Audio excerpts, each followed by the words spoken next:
no assunto da nova direita, né?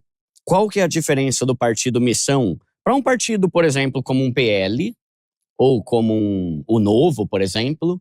E o que seria essa nova direita que você fala? Porque vocês são um partido de direita. Acho que dá pra encaixar a gente no campo da direita, sim. Ainda que a gente não se tente se igualar muito a todos esses vícios que a direita brasileira tem. A gente viu agora, ontem tava a galera tomando detergente. Pra do IP, né? Negócio de idiota. Igual aqueles caras que estavam na frente de quartel lá, Capitão Bolsonaro, só mais 72 horas. A gente não tem nada a ver com isso. A gente defende, assim, lei e ordem. A gente defende uma economia de mercado funcional. A gente defende que a imaginação do brasileiro tem que ser uma imaginação ambiciosa sobre ele e sobre a própria nação. E a gente defende, portanto, as consequências desse tipo de leitura. Isso não tem nada a ver com o PL e com o Novo, porque o PL primeiro, é um partido do Centrão, que é do Valdemar da Costa Neto, que esteve envolvido nos maiores escândalos de corrupção do Brasil. O PL estava no Mensalão, estava no Petrolão. E aí eles só botaram o bolsonarismo pra dentro. O bolsonarismo que nunca soube se organizar, tentou montar um partido e não conseguiu. Então o que o PL tem de ideia? Nada. Ele tem candidatos que falam que são de direita. Eu sou Deus, família, não sei o quê. Tá. E depois disso, não tem nada.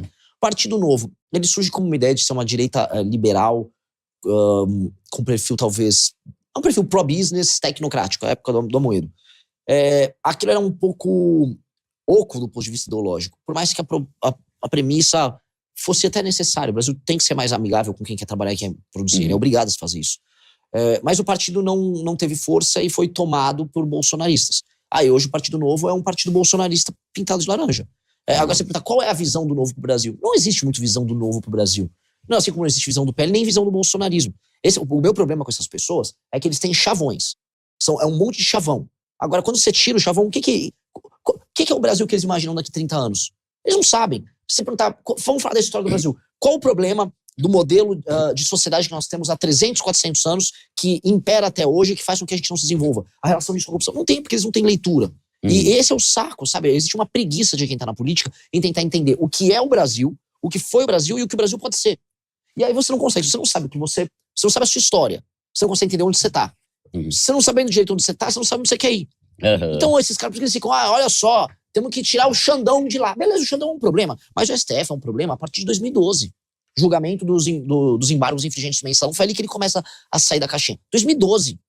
Entendeu? O problema político brasileiro é muito anterior a 2012. Então, esses caras ficam vivendo assim, o trend político do momento, mas eles não entendem o sistema, a lógica, o mecanismo funcional de tudo isso. E a gente tá buscando entender, a gente tem a humildade de falar, cara, é muito complexo o problema brasileiro.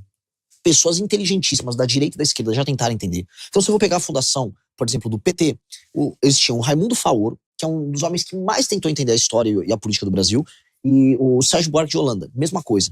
Então, o PT, nosso inimigo, que ferrou a nossa geração, tentou entender.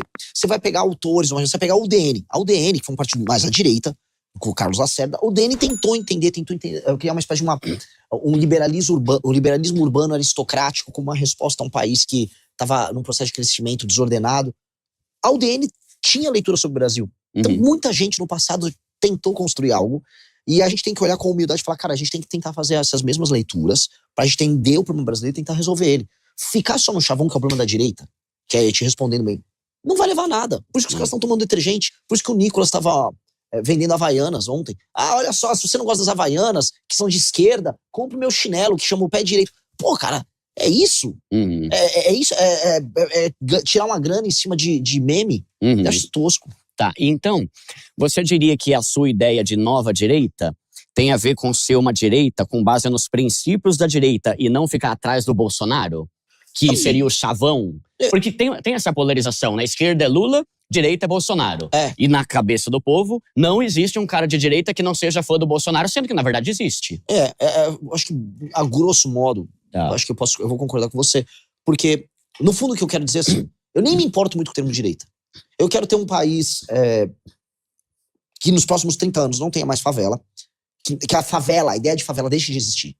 Um país em que as pessoas realmente tenham grana, que sejam autônomos, não precisam depender do governo para sobreviver, que as desigualdades regionais sejam menores, que viver nas cidades seja uma experiência decente. Viver em São Paulo é muito ruim, mas viver em todas as cidades do Brasil é muito ruim. Todas as casas no Brasil têm muro.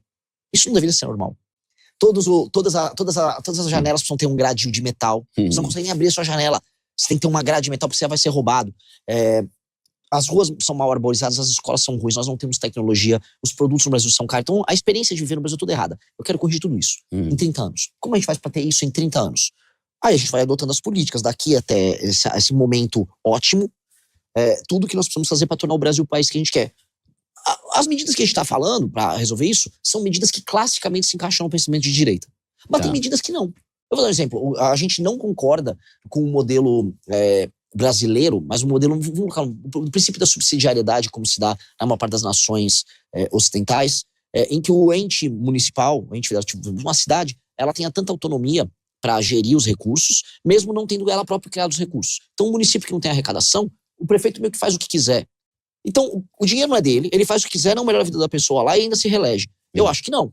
Na China, por exemplo, os caras têm uma política de metas muito severa. O Japão também para cumprir. Então, o prefeito tem que cumprir aquela política de metas, senão ele tá alinhado. E eu quero implementar isso no Brasil. Isso é de direita? Eu não sei se é de direita.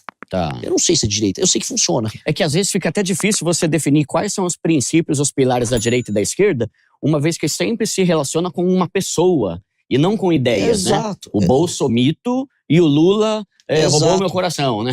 Enfim, né? Tudo gira em torno disso, né? Mas vou te falar, tem uma parada que é real. As pessoas comentam, pessoas pouco inteligentes falam sobre pessoas. Pessoas normais falam sobre fatos. Pessoas inteligentes falam sobre ideias.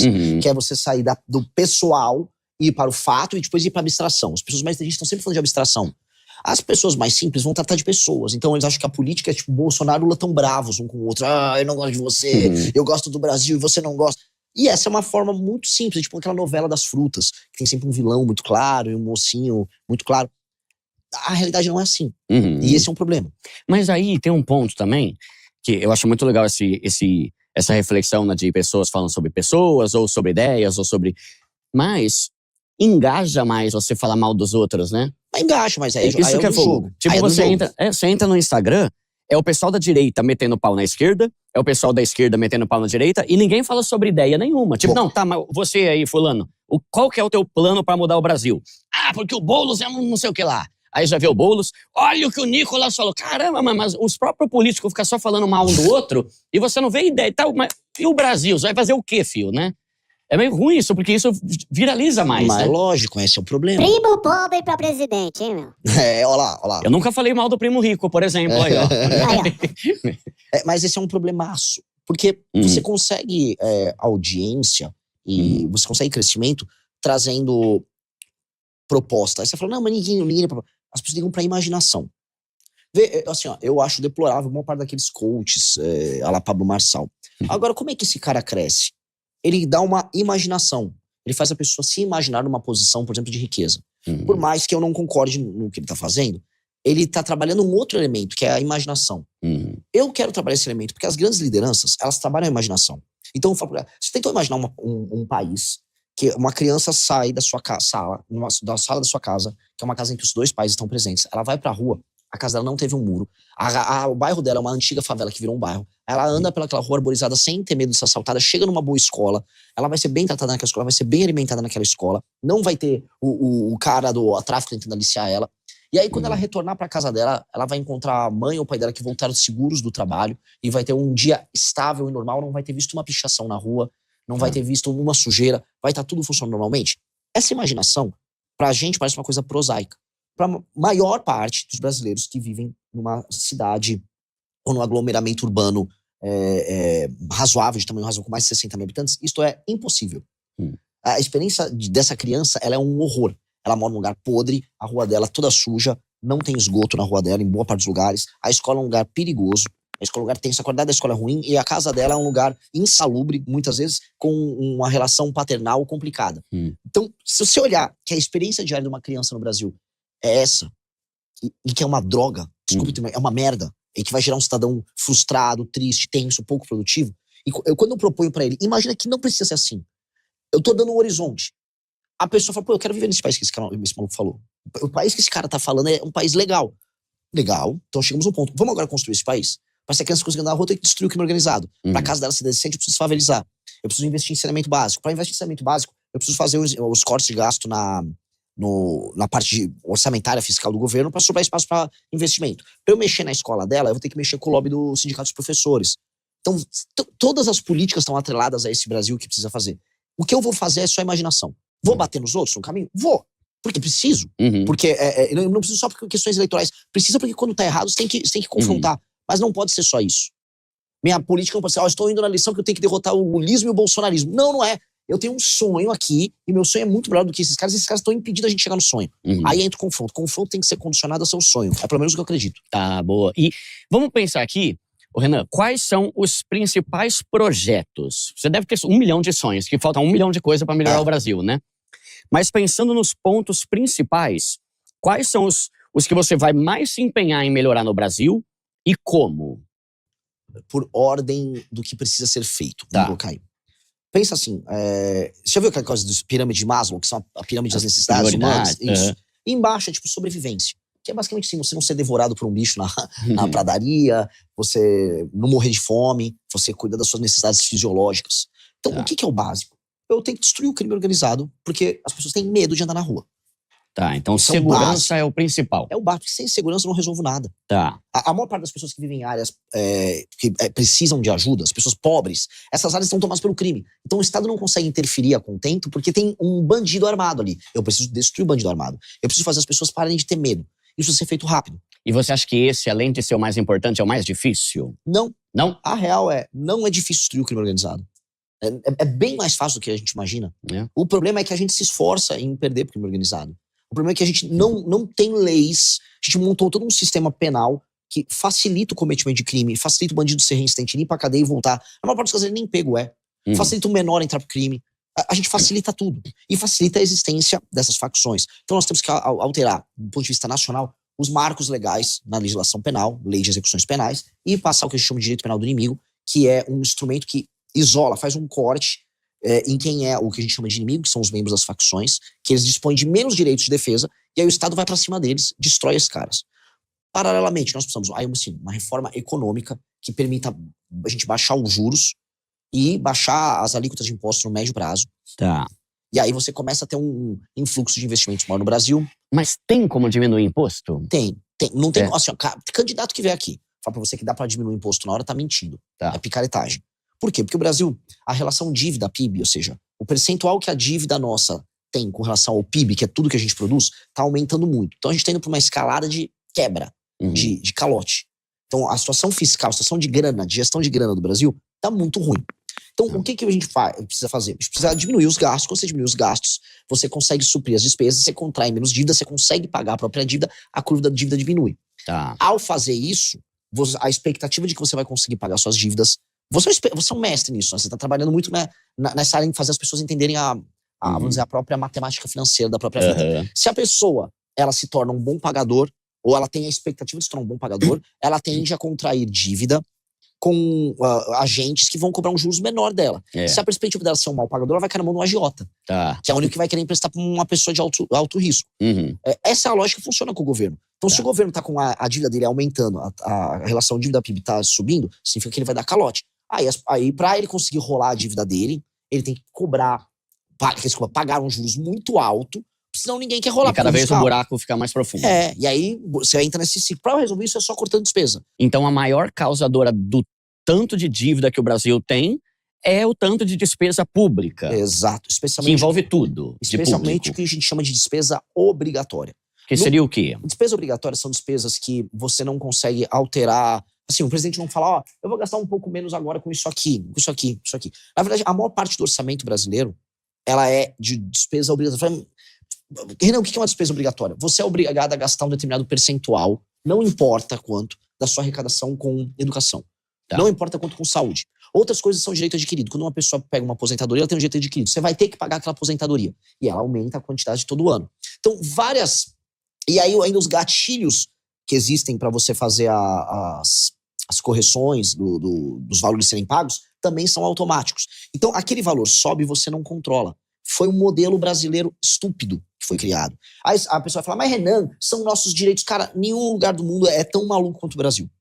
Nenhum lugar do mundo, por exemplo, você corrige... Isso aqui é polêmico, eu vou falar. Isso tira a voto, mas precisa falar. Em nenhum lugar do mundo, você corrige o valor da aposentadoria pelo valor do que você corrige o salário mínimo. Então você aumenta o salário mínimo aqui no Brasil, você aumenta automaticamente a aposentadoria. Sempre igual. Sempre igual.